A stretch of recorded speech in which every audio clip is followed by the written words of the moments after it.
नमस्कार दर्शकों, आज हम बात करेंगे साप्ताहिक राशिफल में 2 मार्च से लेकर 8 मार्च तक का राशिफल मेष राशि वालों के लिए कैसा रहने वाला है।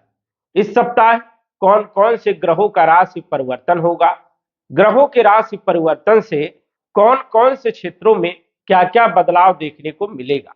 हम बात करेंगे आपके सभी क्षेत्रों के बारे में। तो आइए जानते हैं। उससे पहले यह समझिए कि यह फलादेश चंद्र राशि पर आधारित है। नाम राशि के आधार पर भी जान सकते हैं और जो लोग लग्न राशि से देखते हैं वो लोग लग्न राशि से भी समझ सकते हैं।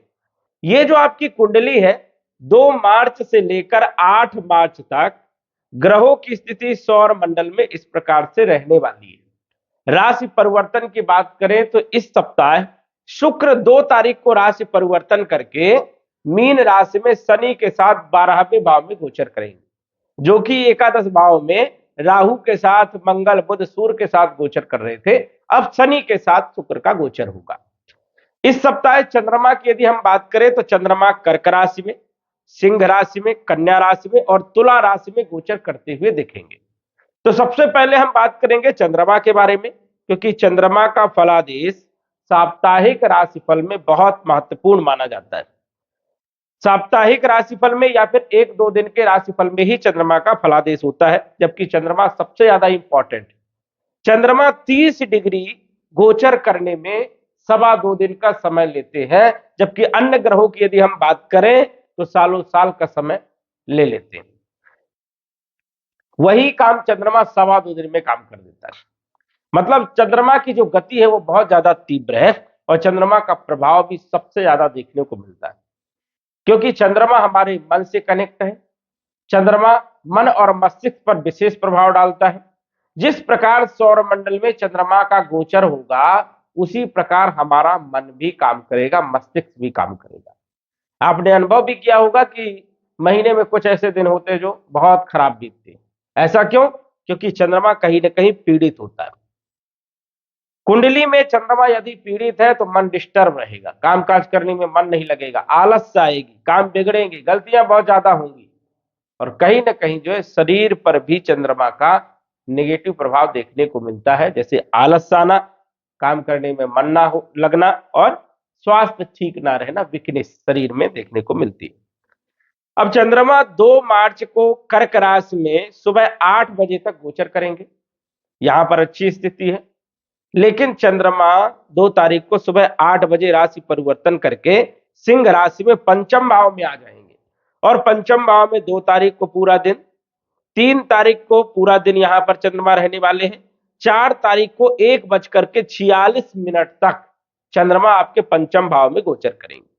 अब पंचम भाव तो अच्छा भाव माना जाता है और यहां पर केंद्र त्रिकोण राजयोग भी चंद्रमा बना रहे हैं, लेकिन केतु के साथ चंद्रमा का गोचर अच्छा नहीं माना जाता। जब भी चंद्रमा केतु राहु शनि के साथ गोचर करते हैं तो चंद्रमा यहां पर पीड़ित हो जाते हैं। अब यहां पर भाव का बल तो मिलेगा, लेकिन चंद्रमा केतु के साथ होने के कारण चंद्र ग्रहण दोष बना रहे हैं, इस कारण से मन डिस्टर्ब रहेगा। माता के स्वास्थ्य को लेकर के थोड़ी चिंता बनी रहेगी। भूमि भवन प्रॉपर्टी मकान से जुड़े हुए काम यदि कर रहे हैं तो वहां पर दिक्कतें आएंगी, परेशानियां आएंगी। साथ ही साथ मन अशांत रहेगा, काम काज करने में मन थोड़ा कम लगेगा।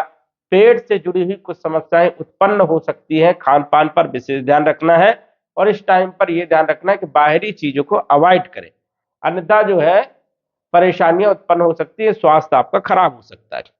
तो चंद्रमा 2 तारीख को, 3 तारीख को और 4 तारीख दोपहर 1:46 तक 2 बजे तक समझिए यहां पर पंचम भाव में गोचर करेंगे, उसके बाद छठे भाव में आ जाएंगे।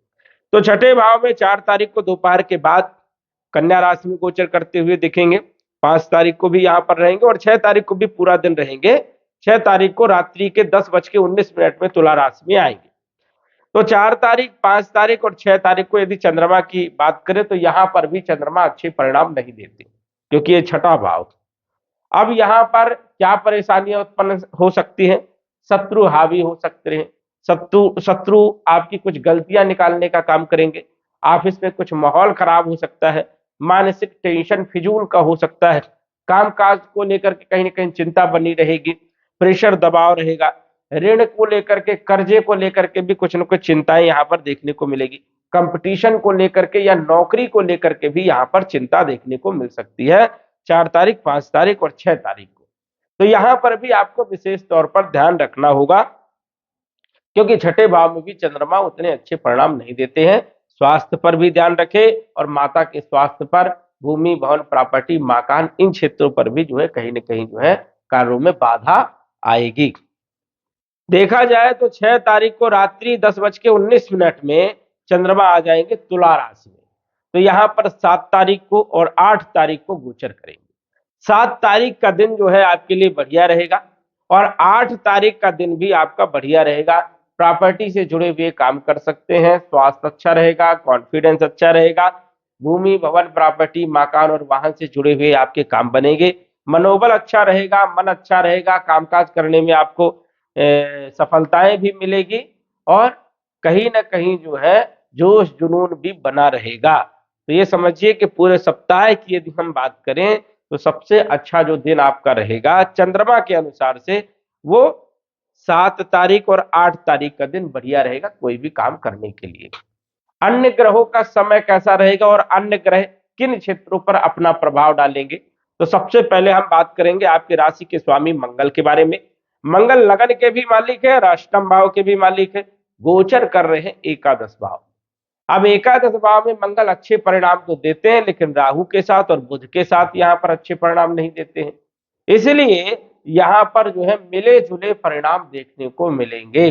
स्वास्थ्य के लिहाजा से थोड़ा सा इस सप्ताह आपको ध्यान रखना है, वैसे मेजर कोई इशू नहीं है, कम ज्यादा जो है देखने को मिल सकता है। कॉन्फिडेंस अच्छा रहेगा, वही मंगल लाभ भाव में बैठे हैं, इच्छा पूर्ति राजयोग बना करके कुछ इच्छाएं आपकी पूरी हो सकती है, धन लाभ हो सकता है, ये एक अच्छी स्थिति आपके लिए बनती है।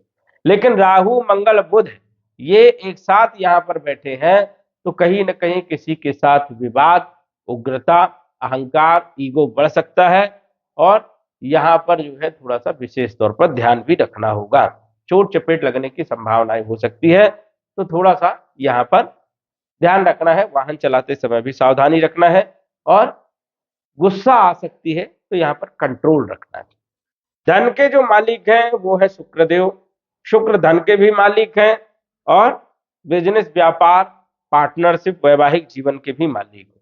गोचर कर रहे हैं 12वें भाव में, जब भी धन का मालिक और सप्तम भाव का मालिक 12वें भाव में गोचर करे तो यह अच्छी स्थिति नहीं मानी जाती, लेकिन यहाँ पर शुक्र अच्छे परिणाम देते हैं और वो भी उच्च राशि में रहेंगे तो यहाँ पर कोई ज्यादा दिक्कत वाली बात नहीं है, लेकिन फिर भी धन खर्चे जो है इस सप्ताह आपके ज्यादा हो सकते हैं। पत्नी को लेकर के छोटी छोटी चीजों में कहीं ना कहीं खींचातान हो सकता है, मनमुटाव हो सकता है, यहाँ पर भी आपको विशेष तौर पर ध्यान रखना है। खर्चे आपको कम करना है। इस सप्ताह यात्राएं हो सकती हैं, कहीं घूमने जा सकते हैं, पिकनिक में जा सकते हैं। तो यहाँ पर शुक्र जो है भौतिक सुख तो देते हैं लेकिन खर्चे बहुत करवाते, खर्चों पर इस सप्ताह थोड़ा सा ध्यान रखना है। पार्टनरशिप में भी जो है मतभेद हो सकता है, यहाँ पर ध्यान रखने की बहुत जरूरत है।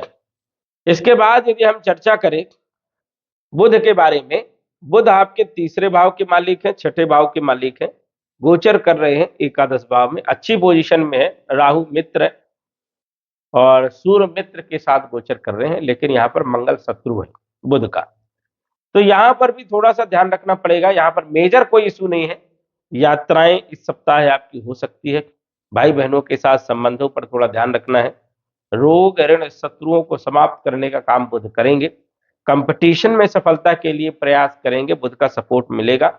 वही शत्रु इस सप्ताह थोड़ा सा बढ़ सकते हैं, ये आपको विशेष तौर पर ध्यान रखना है। वाणी पर भी आपको जो है सोच समझ करके बोलना है। इसके बाद बात करें हम सूर्यदेव के बारे में, जो कि आपके पंचम भाव के मालिक है, गोचर कर रहे हैं आपके एकादश भाव में। सूर्य राहु के साथ गोचर करेंगे इस सप्ताह, तो ये वैसे तो उतनी अच्छी स्थिति नहीं है, लेकिन सूर्य अपनी राशि को देख रहे हैं तो अपने घर को बचाने का प्रयास करेंगे। शिक्षा के लिए ठीक समय है, संतान के लिए भी मिला जुला समय है, फाइनेंशियल स्थिति के लिए भी मिला जुला रहेगा। लव लाइफ के लिए स्थिति यहाँ पर ठीक है, कोई ज्यादा दिक्कत वाली बात नहीं है, लेकिन शेयर मार्केट इत्यादि क्षेत्रों पर थोड़ा सा आपको बचाव करके चलना है। इसके बाद यदि हम बात करें देवगुरु बृहस्पति, जो कि नवम भाव और 12वें भाव के मालिक हैं, गोचर कर रहे हैं, तीसरे भाव में अच्छी स्थिति में यहाँ पर है गुरु, तो भाग्य का पूरा साथ मिलेगा, क्योंकि भाग्य को देख रहे हैं। जो भी आप मेहनत करते हैं, कर्म करते हैं, उसमें आपको रिजल्ट जरूर मिलेगा। विदेश से जुड़े हुए आपके काम बनेंगे, ग्रीन कार्ड, वीजा, पासपोर्ट इत्यादि क्षेत्रों से आपको सफलता मिलेगी या आप कार्य करवा सकते हैं। कागजी कार्रवाई इस सप्ताह यदि करते हैं तो उसमें आपको जो है रिजल्ट मिलेगा। वही यात्राएं हो सकती हैं। गुरु पंचम दृष्टि से सप्तम भाव को देखेंगे तो वैवाहिक जीवन को भी बेहतर करेंगे, पार्टनरशिप को भी बढ़िया करेंगे, व्यापारिक स्थिति में जो उतार चढ़ाव रहेगा उसको भी बेहतर करने का काम करेंगे। ये एक अच्छी स्थिति है, भाग्य का साथ भी मिलेगा। और राहु मंगल बुध सूर्य की जो युति है, ये अच्छी युति नहीं मानी जाती, लेकिन गुरु की दृष्टि होने के कारण यहाँ पर द्वेष और कहीं ना कहीं जो है जो दोष बना हुआ था वो समाप्त होगा। तो ये एक अच्छी स्थिति है, गुरु आपको सपोर्ट करने का काम करेंगे। शनि आपके दसम भाव और एकादश भाव के मालिक हैं, 12वें भाव में गोचर कर रहे हैं, आपके ऊपर साढ़े साथी का पहला चरण चल रहा है। शनि 12वें भाव में खर्चे तो करवाते हैं, लेकिन जिन कुंडलियों में शनि की स्थिति बहुत ज्यादा खराब है उन लोगों के लिए जो है थोड़ी दिक्कत वाला ये समय रहेगा, कुछ परेशानियां उत्पन्न जरूर होंगी। वाहन चलाते समय भी थोड़ा ध्यान रखना है, पैरों में दर्द होना, बेचैनी होना, अनिद्रा के शिकार होना, कैरियर को लेकर के चिंता, लाभ को लेकर के चिंता और खर्चे इस सप्ताह जो है बढ़े रहेंगे, इसलिए यहाँ पर ध्यान रखें। वैसे शनि जो है अपने नक्षत्र में है तो ज्यादा मेजर इशू उत्पन्न नहीं करेंगे, ज्यादा दिक्कत नहीं करेंगे, लेकिन फिर भी आपको ध्यान रखना है। राहु की बात करें तो राहु जो है गोचर कर रहे एकादश भाव में, यहाँ पर वैसे अच्छा माना जाता है राहु, लेकिन मंगल और बुध के साथ, सूर्य के साथ राहु की स्थिति अच्छी नहीं मानी जाती है, कंफ्यूज वाली स्थिति यहाँ पर है, थोड़ा सा ध्यान रखना है। अकस्मात लाभ हो सकता है, अकस्मात नुकसान भी हो सकता है, तो राहु यहाँ पर मिले जुले परिणाम देंगे। केतु का सपोर्ट आपको जरूर मिल सकता है, केतु की स्थिति बढ़िया है, यहाँ पर सूर्य अपनी राशि को देख भी रहे हैं, तो यहाँ पर स्थिति ठीक ठाक है, ज्यादा कोई दिक्कत वाली बात नहीं। तो मेष राशि वालों के लिए वैसे बात करें तो ये जो सप्ताह है मिला जुला रहेगा, लेकिन जिन क्षेत्रों पर हमने आपको सावधानी के लिए कहा है वहां पर यदि आप सावधानी रखते हैं तो कोई विशेष दिक्कत वाली बात नहीं है, समय आपका बढ़िया रहेगा। जो कार्य आपके सफल होने वाले हैं उन कार्यों पर यदि आप प्रेशर डालते हैं, दबाव डालते हैं और मेहनत करते हैं तो आपको सफलता जरूर मिलने वाली है। तो दर्शकों, आज बस इतना ही, धन्यवाद। यदि आप अपनी कुंडली का विश्लेषण घर बैठे करवाना चाहते हैं तो दिए गए व्हाट्सएप नंबर से संपर्क करें। साधारण फीस जमा करके आप अपनी कुंडली का विश्लेषण फोन के माध्यम से घर बैठे ही करवा सकते हैं और जान सकते हैं अपने भूत, भविष्य और वर्तमान के बारे में। धन्यवाद। WhatsApp number 9479893911।